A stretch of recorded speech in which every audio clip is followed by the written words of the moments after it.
শরীফুল হক ডালিম, যিনি সারা বিশ্বে মেজর ডালিম হিসেবে পরিচিত। মেজর ডালিমের কথা শুনলেই আওয়ামী লীগের কলিজা কাঁপতে থাকে, অতিরিক্ত দুষ্টু বায়ু বের হতে থাকে। 1971 সালে বাংলাদেশের ইতিহাসের আরেক জীবন্ত ইতিহাস তিনি। প্রায় 49 বছর পর জনপ্রিয় সাংবাদিক ইলিয়াস হোসেনের ইউটিউব লাইভে যোগ দেন মেজর ডালিম। 1971 সালে 30 লক্ষ শহীদ মারা যায়নি, বরং 3 লক্ষ শহীদ হয়েছে। শেখ মুজিবুর রহমানকে হত্যা করা হয়নি, গণ অভ্যুত্থানে শেখ মুজিবের মৃত্যু হয়েছে এবং শেখ মুজিবের মৃত্যুর পর সারা বাংলাদেশের মানুষ মিষ্টি বিতরণ করেছে। শেখ মুজিব ভারতের কাছে বাংলাদেশ বিক্রি করে দিতে চেয়েছিলেন। 71-এর বিপ্লবী মেজর ডালিম সেই লাইভে বর্ণনা করেন শেখ পরিবারের দুর্নীতির কথা, কিভাবে দেশ বিক্রি করতে চেয়েছিলেন সে কথা।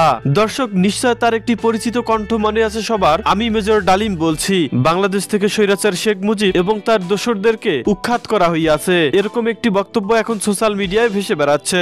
বাংলাদেশের স্বাধীনতার ইতিহাসে 69 জন বীর উত্তমের ভিতর